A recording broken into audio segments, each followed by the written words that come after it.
예, 반갑습니다. 예, 오종혁 국어선생님입니다. 자, 오늘은 주제통합 6번째 시간으로요.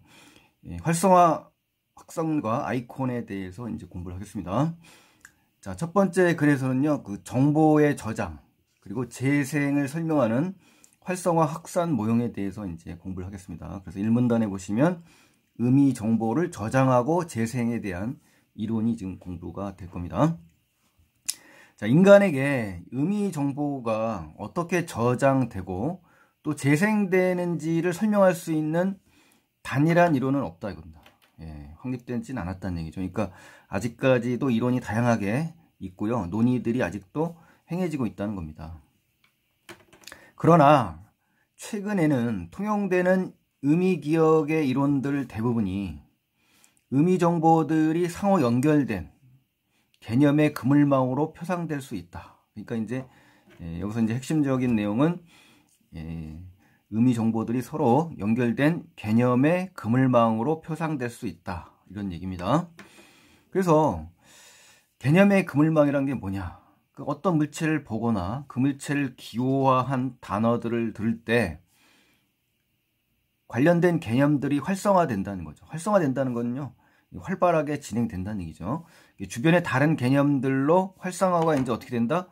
확산된다는 거죠, 그냥. 그렇죠? 그래서 개념 자체에서 머무는 게 아니라 주변의 다른 개념들까지도 확산된다는 겁니다. 이 활성화가 널리 퍼진다는 얘기죠.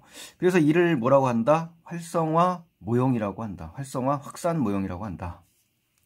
그래서 이 활성화 확산 모형은 개념이 이제 그물처럼 간선을 통해서 연결되어 있는 모형을 말하는 겁니다.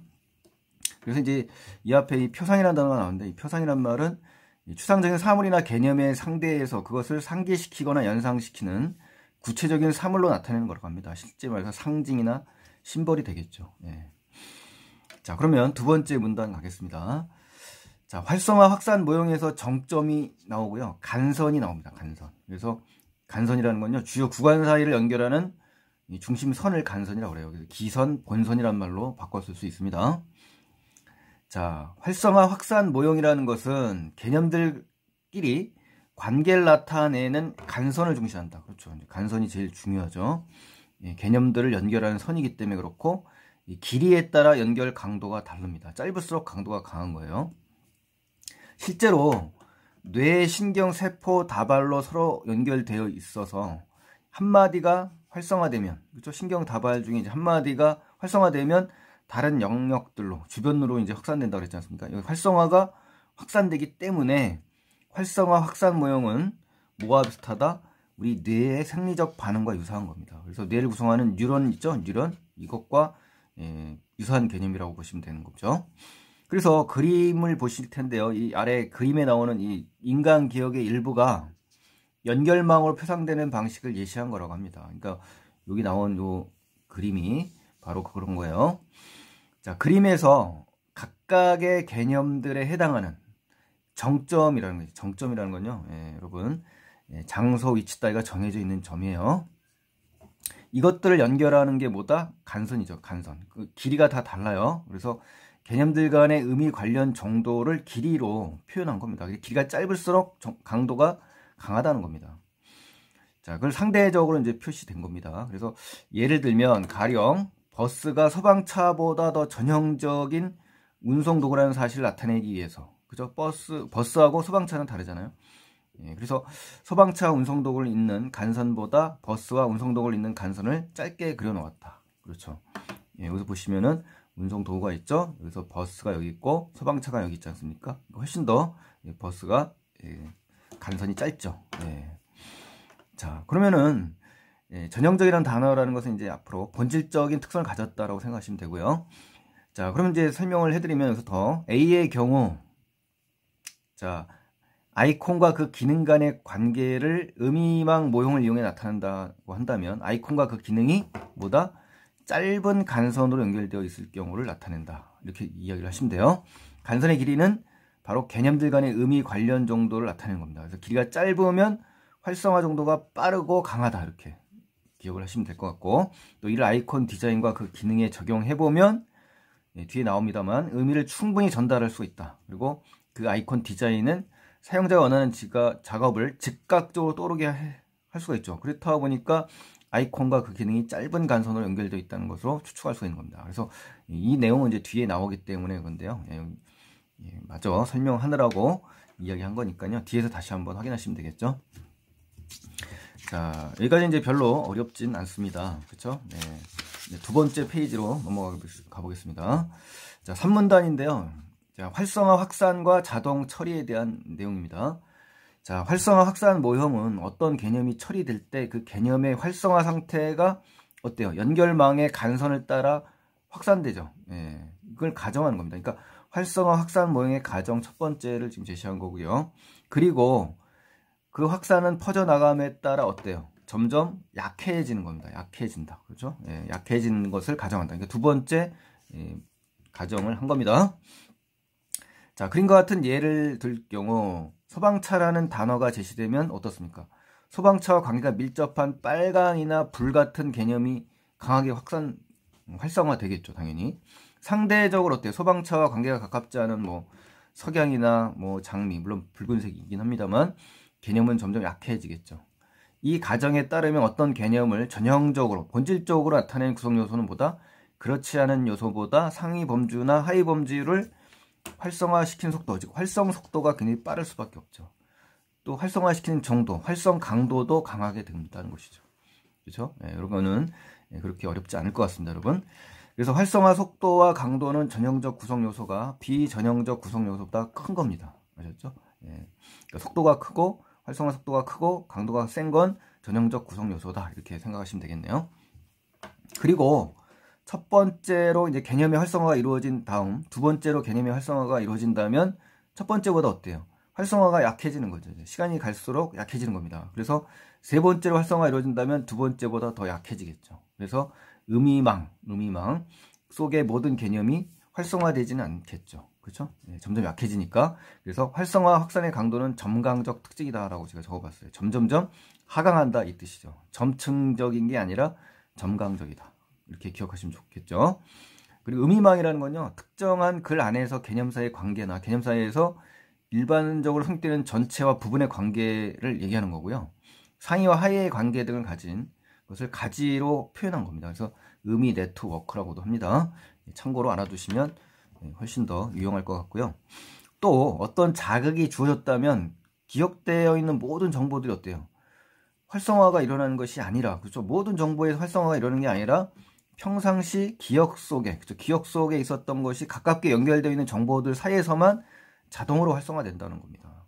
이때 자동으로 일어난다는 의미는 의식적인 통제나 주의 집중을 하지 않아도 그냥 자동적으로 일어나는 거란 얘기죠. 그래서 이를 뭐라고 한다? 자동 처리라고 한다. 이렇게 꼭 자동 처리라는 용어도 이해를 하시면 좋겠네요. 그리고 모든 정보가 에서 활성화되는 게 아니라는 것까지 기억을 꼭 해주셔야 됩니다. 자, 한번 다시 정리해 볼까요? 자, A는 기억 속에 개념들 간의 연관성을 강하게 형성되어 의식적인 통제나 주의 집중을 요구할 것이다. 이거는 이제 틀렸습니다. 자, 평상시 기억 속에서 가깝게 연결되어 있는 정보들 사이에서 자동으로 활성화가 일어나는 겁니다. 그리고 자동으로 일어난다는 것은 뭡니까? 통제나 주의 집중을 하지 않아도 일어나는 거죠. 그래서 적절한 아이콘 디자인 같은 경우는 사용자가 원하는 작업을 자동적으로 떠오르게 하는 거고요. 이는 활성화 확산 모형에서 활성화가 빠르고 강한 것과 관련이 있는 겁니다. 그래서 의식적인 통제에 집중을 하지 않아도 활성화가 일어난다는 것입니다. 알겠죠? 예, 그래서 이 내용을 좀 정확하게 기억을 하셔야 좋겠습니다. 자, 의미 점화 효과에 대해서 이제 이야기하겠습니다. 의미 점화 효과. 자, 의미 점화 효과는요, 활성화 확산 모형은 의미 점화 효과를 통해 뒷받침될 수 있다. 그러니까 근거가 나온 겁니다. 타당성을 높일 수 있는 근거가 나온 건데요. 의미 점화 효과는 이제 사전적으로 보면 시간적으로 먼저 떠오른 개념이 이후에 제시된 자극과 해석에 영향을 미친다는 얘기입니다. 자, 그럼 의미 점화 효과란 여기서 이제 우리 교재에 나온 정의는 어떨까요? 선행이라는 거는 다른 것보다 앞서서 전행 또는 전제라고 할 수 있습니다. 전제의 자극에 영향을 받아서 특정 자극의 탐지 또는 인식에 촉진되는 현상이다. 그러니까 사전적인 정의를 보는 것이 훨씬 더 이해가 쉬울 것 같아서 적어놨거든요. 똑같은 말입니다만은 좀 더 어렵게 나왔어요, 단어가. 자, 어른들의 경우, 이제 예를 듭니다. 어른들의 경우와 어린아이들의 경우를 지금 제시하는데, 어른들은 실핀, 귀, 바느질 같은 단어를 들었다면 당연히 바늘이라는 단어도 들었다고 믿을 거랍니다. 믿을 거라는 거죠. 확률상. 예, 실험이 이를 증명한다는 거죠. 이런 단어들이 바늘을 활성화시키기 때문에 그래요. 근데 이제 어린아이들의 경우 같은 경우는요, 이런 단어들이 바늘이라는 단어를 들었다고 판단할 확률이 이제 낮아요. 어른에 비해서. 왜냐하면 연관성의 형성에 필요한 자극을 강하게 받지 못했기 때문인 겁니다. 그러니까 이 바느질이라는 이런 단어들, 실핀귀, 바느질이라는 단어와 바늘의 연관성이 아직 형성되지 않았기 때문에 그래요. 그렇기 때문에 어떻습니까? 세대 차를 느끼는 겁니다. 세대 차이에서도 연관이 된다는 얘기죠. 그래서 이것은 그의 말이 빨랐다의 말의 의미를 활성화하는 데도 적용될 수 있다. 한번 요 예를 한번 볼까요? 자, 말의 다양한 개념 중 어떤 것이 활성화될 것인가의 문제에 대해서 지금 이야기를 하는 겁니다. 자, 가령 경마장에 갔다, 또 TV 토론을 보았다, 팀을 나눠 윷놀이를 했다라는 자극 중에서 어떤 자극이 선행되느냐에 따라 말의 의미는 다르게 활성화된다는 겁니다. 자, 볼까요? 한번 정리를 해볼게요. 기억이 만약에 선행된 후에 가가 제시됐다 그러면은 말과에 속하는 포유동물을 먼저 떠올리겠죠. 당연히 경마장을 말했으니까요. 경마장에 갔다가 선행되었다면 이 경마장과 관련된 경주마, 그렇죠? 예, 이것을 활성화성을 일으킬 수 있다는 거 생각을 충분히 할 수 있고요. 만약에 니은 TV 토론을 봤다가 선행된 후에 가가 제시됐다면 어떻습니까? 말, 그렇죠? 우리 생각의 느낌을 전달하는 음성기호 말을 이해할 수가 있겠고요. 이 토론을 보았다가 선행되면 당연히 토론과 관련된 뭐가 나와요? 의견이나 주장 등을 담는 의미가 활성화 확산을 발생시킬 수가 있죠.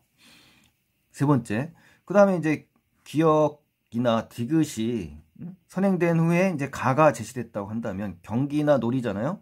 그의 승리를 연상할 수가 있는 거죠. 경기와 놀이기 때문에. 그래서 경마장에 갔다 팀을 나눠 윷놀이를 했다가 만약에 선행되었다면 빨랐다의 의미를 다른 경주마들보다 앞서거나 다른 팀들의 패보다 앞선다는 의미로 받아들이기 때문에 그의 승리를 연상할 수가 있다는 겁니다. 아셨죠? 여기서도 그다지 어려운 내용은 아닌 것 같습니다, 여러분. 자, 세 번째 페이지로 가겠습니다. 세 번째 페이지에 가시면요. 자, 이어지는 내용입니다. 이제 경마장. 만약에 이제 경마장 TV 토론의 개념을 모르는 사람이 만약에 기억이나 니은이 선행되고 가가 제시되더라도 맥락의 의미를 떠올리지 못하게 되겠죠. 당연히 모르니까, 그렇죠? 자, 경마장이나 TV 토론의 개념을 모르는 사람의 경우는 어떻습니까? 그와 관련된 개념의 그물망을 가지고 있지 못하기 때문에 이것이 선행된다 하더라도 맥락에 맞는 뭐가 안 된다? 활성화 확산이 일어나지 못하기 때문에 그래요. 그리고 마지막으로 디귿이 선행된 후 이번에는 가가 제시됐다면 어떻습니까? 말과 관련된 모든 정보들을 활성화한다. 그래서 말판 위에 놓이는 패로 이해할 수 있다고 했는데 이건 틀린 겁니다. 왜 그러냐? 디귿이 선행된 후 가가 제시된다면 말과 관련된 모든 정보들이 활성화되는 게 아닙니다. 우리 본문에서도 그랬죠. 모든 정보들이 활성화되는 게 아니다. 윷놀이와 관련된 정보들이 활성화 확산을 익히는 거라는 거죠. 그래서 이 부분이 굉장히 여러분 시험에 나온다면 반드시 그 변형이 돼서 나올 것 같은데요. 반드시 모든 정보들이 활성화되는 게 아니라는 거 꼭 기억하시기 바랍니다. 자, 여기까지 이제 전체 1문단, 전체 첫 번째 글을 이제 정리를 하면요. 인간이 의미 정보를 저장하고 또 재생하는 방식을 활성화 확산 모형을 통해서 설명한 겁니다. 그래서 이 활성화 확산 모형에서 개념은 정점으로 표현되는 거예요. 자, 뭐가요? 개념이 정점으로 표현되고 각각의 정점들은 뭘로 연결됐다? 간선들로 연결됐다. 그러니까 개념이 정점이라는 거 알아두시면 좋겠고요. 또 어떤 개념이 처리될 때 개념의 활성화는 간선을 따라 확산한다. 그렇죠? 또 확산함에 따라 점점 강도가 약해지는 거고요. 활성화 확산 모형은 의미 점화 효과를 통해 점화 효과와 실험을 통해서 타당성을 높이는 겁니다. 아셨죠? 이렇게 해서 정리를 잘 하시면 좋겠습니다. 자, 두 번째 글입니다. 두 번째 글은 이제 아이콘에 대한 이야기인데요. 여러분 그 아이콘 뭐 일상생활에서 많이 접할 수 있기 때문에 훨씬 더 생생하게 이제 공부할 수 있을 것 같습니다. 아이콘의 인지에 영향을 미치는 요인들입니다. 그래서 아이콘 사용의 장점이 있는데요. 누구보다도 여러분이 잘 아실 겁니다. 아이콘을 물체의 속성을 굉장히 친근한 이미지나 문자로 표현해서 상징적인 정보를 사용자에게 전달함으로써 어때요? 직관적인 컴퓨터 조작이 가능합니다. 직관이라는 건요, 즉각적이라는 겁니다. 대상을 어떤 추리나 경험 추리, 판단 등에 의하지 않고요. 대상을 직접적으로 파악하는 게 직관입니다, 여러분. 그래서 아이콘의 역할을 지금 제시한 거고요. 또 아이콘을 사용하게 되면 사용자가 어떻게 돼요? 원하는 작업을 탐색하는 속도가 높아집니다. 그리고 문자 해독 능력에 영향을 비교적 덜 받아요. 그렇죠? 그리고 아이콘은 기억하기가 굉장히 쉽고 그 기능을 빠르게 인지할 수 있어서 컴퓨터 사용을 보다 어때요? 편리하게 이용하는 그런 편리성을 줍니다. 자, 이제 두 번째입니다. 아이콘 디자인이 나오는데요. 이제 디자인입니다. 디자인. 디자인의 유형과 중요성에 대해서 이야기합니다. 자, 아이콘의 디자인으로 이제 들어가 보면 그래픽만으로 표현되기도 하지만 문자만으로도 표현되기도 해요. 그렇죠? 그래픽이라는 거는 그림이나 사진이라고 생각하시면 될 것 같아요. 자, 그래픽만으로 표현된 아이콘의 유형 첫 번째인데요. 인식 속도가 굉장히 빠릅니다. 그림이나 사진이기 때문에. 하지만 이제 의미를 명확하게 파악할 수는 없다는 거. 그렇죠? 예. 그렇지만 이제 문자만으로 표현된 아이콘 같은 경우요. 아이콘 유형 두 번째인데요. 의미 파악은 명확하겠죠. 문자니까. 그렇죠? 예, 그래픽에 비해서 훨씬 더 명확성을 갖고 있습니다. 의미가. 근데 이제 신미성이라는 건요. 예, 어떤 아름다움을 식별하여 가늠할 수 있는 성질이 이제 신미성인데요. 이 신미성이 좀 떨어지고 문자를 읽지 못하는 사람, 만약에 이제 문맹자가 있을 수 있지 않습니까? 이런 사람들은 또 파악이 어려운 단점이 있다라는 겁니다. 그래서 어떻습니까? 두 개를 이제 혼합해야 되겠죠. 의미도 빠르고 또 명확하게 파악하기 위해서 그래픽과 문자를 어떻게 한다? 함께 사용하는 거죠. 함께. 그죠? 함께 사용해서 아이콘을 표현한다면 이제 세 번째 유형이 되는 거죠. 예, 이런 경우가 이제 중요하겠죠. 그래서 만약에 A가 그래픽과 문자를 함께 사용해서 표현된 것이라면 이제 의미가 빠르고도 명확하게 파악될 수 있는 겁니다. 그렇죠? 예, 그래서 아이콘의 디자인이 적절하여 의미 정보의 저장과 재생에 도움을 준다는 거죠. 하지만 만약에 아이콘의 디자인이 잘못된 경우에 어떻게 해요? 아이콘을 사용하지 않는 것보다 혼란을 더 가중할 수가 있겠죠, 당연히. 그래서 아이콘이 표현하고자 하는 의미를 어때요? 충분히 전달하고 있는가를 평가하는 게 중요하다는 겁니다. 그러니까 아이콘이 무조건 좋다는 게 아니라 잘못된 아이콘이 아닌가를 평가를 해야 된다는 얘기입니다. 그래서 아이콘을 평가하는 것은 정말 중요하다는 얘기를 하는 겁니다. 자, 4페이지로 가겠습니다. 4페이지. 자, 4페이지에 가시면 이제 아이콘 디자인에 이번에는 뭐가 나와요? 구체성과 의미적 거리가 나옵니다. 여러분, 앞에서 얘기했던 A가 여기 나온 겁니다. 자, 의미를 충분히 전달하고 있는 아이콘 디자인입니다. 그러니까 결국 아이콘 디자인에 대해서 지금 이야기를 한 겁니다. 자, 아이콘을 만약에 봤을 때 그 기능에 관한 활성화가 잘 이루어지는 것이라고 할 수가 있는 거죠. 그쵸? 충분하다. 의미를 충분히 전달한다는 건 활성화가 잘 이루어진 겁니다. 그래서 아이콘이 의미하는 바가 쉽게 떠오르는 것입니다. 자, 활성화 확산 모형을 만약에 아이콘에 그대로 적용한다면 아이콘과 그것이 대표하는 의미 연결 강도는 어때요? 아이콘 디자인에 따라 다를 수밖에 없습니다. 그래서 이 아이콘의 디자인이 상당히 중요한 겁니다. 역할이. 예를 들면 문서를 작성하다가 문제에 봉착했단 말이에요. 그렇죠? 그러면 그 문제를 해결할 수 있는 기능들을 머릿속에 떠올리고 그중 하나를 실행할 거 아닙니까? 그래서 해당하는 아이콘을 선택하려 할 겁니다. 그런데 이때 아이콘의 인지에 가장 큰 영향을 미치는 속성은 바로 뭡니까? 바로 디자인입니다. 아이콘 디자인. 그러니까 아이콘의 인지 요소 첫 번째는 뭐다? 아이콘 디자인이라는 거죠. 그래서 이 아이콘 디자인의 특히 구체성과 의미적 거리, 이게 아주 중요한데요. 그러니까 아이콘 인지에 영향을 미치는 두 가지 속성입니다. 그래서 구체성이라는 건요, 아이콘의 실제 사물이나 사람 등을 묘사하는 수준을 의미하는 겁니다. 즉, 이 구체성이라는 것은 사전적인 단어인데요. 단어를 보면 어떤 것이 뚜렷한 실체를 갖추거나 실제의 내용을 가지고 있는 성질을 구체성이라고 합니다. 그래서 구상성과 같은 말이고요. 추상성과는 반대된 단어입니다. 가령 점, 선, 면, 색과 같은 기본적인 조형 요소로 대상을 단순화하거나 변형하는 추상적 아이콘은 구체적 아이콘보다 어떻습니까? 기하학적으로 이제 표현되는 겁니다. 기하학이라는 것은 도형 및 공간의 성질을 연구하는 학문입니다. 그래서 점, 선, 면, 색과 같은 기본적인 조형 요소 대상을 묘사하는 수준은 구체성과 관련이 된 것이다 라는 거죠. 그렇죠? 예. 그리고 의미적 거리라는 것은 아이콘과 아이콘이 표상하는 기능 사이의 밀접성을 얘기합니다. 밀접성. 그래서 이 아이콘과 기능 사이의 관계가 밀접하고 시각적으로 명확한 경우에는 직접적인이라 할 수 있는 거죠. 그렇죠? 직접적인 거죠. 직접적이라는 건요, 중간에 아무것도 거치지 않고 바로 연결되는 거예요. 그러니까 구체성이 높은 거죠. 또 의미적 거리가 가깝다는 뜻입니다. 아이콘이 가지는 기능이 해석되기 위해서 추론이 필요한 경우에는 어떻다? 함축적이라고 합니다. 함축적. 함축적이라는 것은 뭐예요? 어떤 내용이나 요소를 깊이 압축하여 담은 겁니다. 그래서 구체성이 떨어지고요.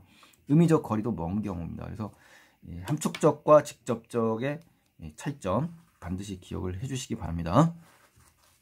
자, 네 번째, 세대에 따른 아이콘의 인지 차이입니다. 아이콘을 인지하는 데는, 자, 인지란 말이 자주 나오는데요. 어떤 사실을 분명하게 인식하는 겁니다. 인식 또는 지각이라는 말과 바꿔 쓸 수 있다는 것도 알아두시면 좋겠고, 디자인 이외에도 또 있다 이거예요. 세대차. 세대차에 의해서 아이콘 인지 요소 두 번째가 되는 거죠. 첫 번째는 뭐다? 아이콘 디자인이었죠. 두 번째는 세대차입니다. 세대차. 자, 특히 다수의 연구 결과에 보면 노년 세대가 젊은 세대에 비해 어때요? 모바일 기기 아이콘을 사용하는데 어려움이 많죠. 그렇죠? 최근의 연구 결과에 따르면 정보기술의 그 수용 시기, 특성에 따라서 아이콘 인지 능력의 차이가 존재한다는 겁니다. 그렇죠? 언제부터 정보기술을 받아들였냐, 또 아이콘은 어떤 정보기술을 담았냐, 이런 특성. 그래서 이전의 연구에 비해서 좀 더 세분화된 연구를 지금 하고 있는 겁니다. 자, 젊은 세대는 어떻습니까? 유아기부터 어때요? 수용 시기가 어때요? 디지털 기술을 접했기 때문에 아이콘을 사용하는 환경에 익숙한 겁니다. 그래서 그 기능을 직접적으로 표현한 아이콘뿐만 아니라 함축적으로 표현한 아이콘까지도 식별하는데 또 우수하다는 거죠. 그러니까 직접적인 것뿐만 아니라 함축적인 것도 뛰어나다, 이렇게 기억을 하셔야 돼요. 그래서 젊은 세대는 그 기능을 직접적으로 표현한 아이콘뿐만 아니라 함축적으로 표현한 아이콘을 A로 평가하는 경향을 보인다. 즉 A는 의미를 충분히 전달하고 있는 아이콘 디자인을 얘기하는 겁니다. 이에 비해서 노년 세대는, 자, 대조죠, 대조. 함축적인 아이콘보다는 당연히 직접적인 아이콘에 더 잘 식별할 수밖에 없습니다. 그렇죠? 예. 그래서 장기간 지속적으로 겪어온 사물에 대한 직접적인 경험이 많아서 그래요. 또 지식도 많기 때문에. 아셨죠? 예. 그러니까 결국은 뭐다? 그 기능을 직접적으로 표현한 아이콘을 A로 여기는 노년 세대는 어떻다? 직접적인 경험과 지식의 의미상의 활성화 영향에 미친다는 거죠. 그래서 노년 세대가 직접적인 아이콘을 잘 식별한 원인을 갖다가 분석한 겁니다. 자, 그러면 이제 두 번째 글에 대한 요약 정리를 보면요. 컴퓨터 아이콘의 인지에 영향을 미치는 요인들에 대해 설명하고 있습니다. 그래서 컴퓨터에서 흔히 사용하는 이 아이콘은 사용자에게 많은 편리를 제공하죠. 그래서 아이콘을 봤을 때 그 기능에 대한 활성화가 잘 이루어지게 하기 위해서는 디자인이 중요하다는 겁니다. 그래서 이 활성화 확산 모형에 따르는 이 아이콘과 아이콘이 나타내는 이 기능의 연결 강도는 아이콘의 디자인에 따라 달라진다는 얘기거든요. 그래서 아이콘의 인지는 아이콘 디자인의 뭐다? 구체성, 의미적 거리, 세대차에 영향을 준다. 영향을 받는다. 이렇게 좋겠습니다. 자, 그래서 오늘은 다소 어렵지는 않습니다만, 우리 일상생활과 아주 근접한 컴퓨터와 관련된 그런 내용들이 나와서 반갑네요. 자, 활성화 확산과 아이콘에 대해서 공부를 했습니다. 자, 오늘 구독 안 하신 분들은 도움이 됐다면 구독 버튼을 눌러주시고요. 다음 영상에 또 많은 기대 바랍니다. 고맙습니다.